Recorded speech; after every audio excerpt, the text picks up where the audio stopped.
Assalamualaikum warahmatullahi wabarakatuh.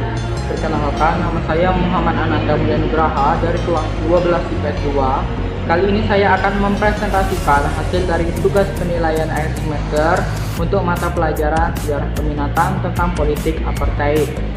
Oke, sebelumnya saya akan menampilkan PPT yang telah saya buat di samping saya agar terlihat lebih jelas dan bisa dibaca oleh Bapak, Ibu Pamong, serta teman-teman sekalian selagi saya menjelaskan materi tersebut.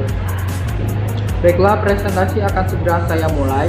Kali ini saya akan menjelaskan tentang politik apartheid di Afrika Selatan. Jadi, apa sih politik apartheid itu? Apartheid berasal dari kata Afrikaans yang berarti perpisahan. Politik apartheid sendiri merupakan politik perbedaan warna kulit antara kulit hitam dan kulit putih. Nah, nama tersebut diberikan kepada ideologi ras tertentu yang dikembangkan di Afrika Selatan pada abad ke-20. Latar belakang terjadinya politik apartheid bermula pada tahun 1652. Bangsa Boer atau Belanda mulai menjajah Afrika Selatan dengan tujuan untuk menguasai sumber daya alam yang ada di sana. Namun tak lama kemudian mereka diganggu oleh bangsa Inggris yang datang dengan tujuan yang sama.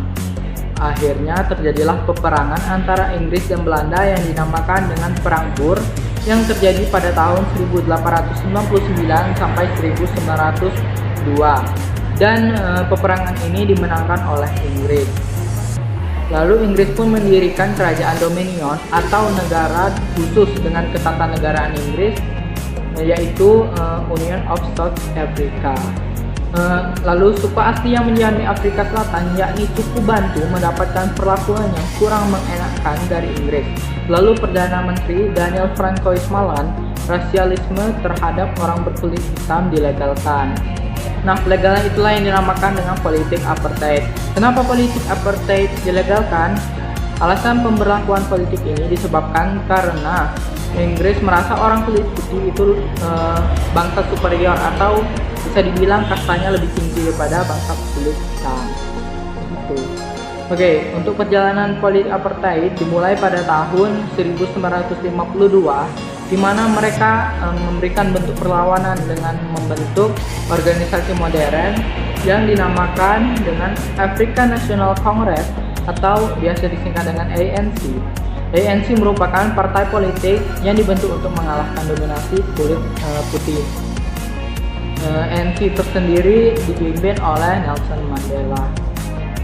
Oh ya, untuk tambahan, pada tahun 1955 ANC membentuk koalisi gabungan kulit berwarna atau kulit kuning yang bertujuan untuk memperkuat organisasi mereka pada saat itu.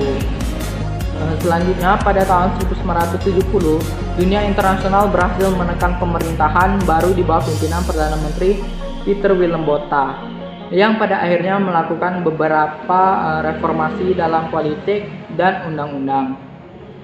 Tapi sayangnya di sini Botha tidak menghapuskan secara keseluruhan undang-undang tentang apartheid tersebut, sehingga keadaan di sana semakin kacau.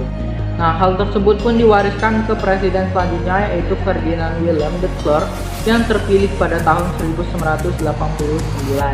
Lalu pada tahun 1990, setahun setelah de Klerk menjabat sebagai presiden, ia segera membebaskan Nelson Mandela dan menghapuskan beberapa undang-undang tentang apartheid. Nah, undang-undang tersebut dihapus pada sidang parlemen 21 Februari tahun 1991.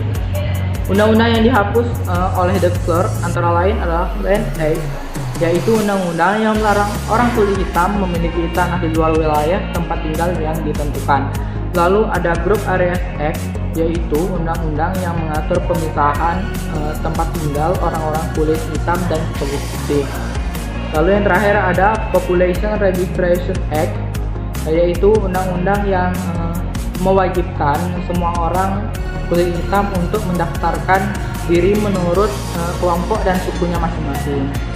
Lalu terakhir pada tahun 1994 diadakanlah pemilu antirasial pertama, dan hasilnya adalah Nelson Mandela serta ANC terpilih sebagai pemenang, yang membuat Nelson Mandela ditetapkan sebagai presiden kulit hitam Afrika pertama pada tanggal 10 Mei 1994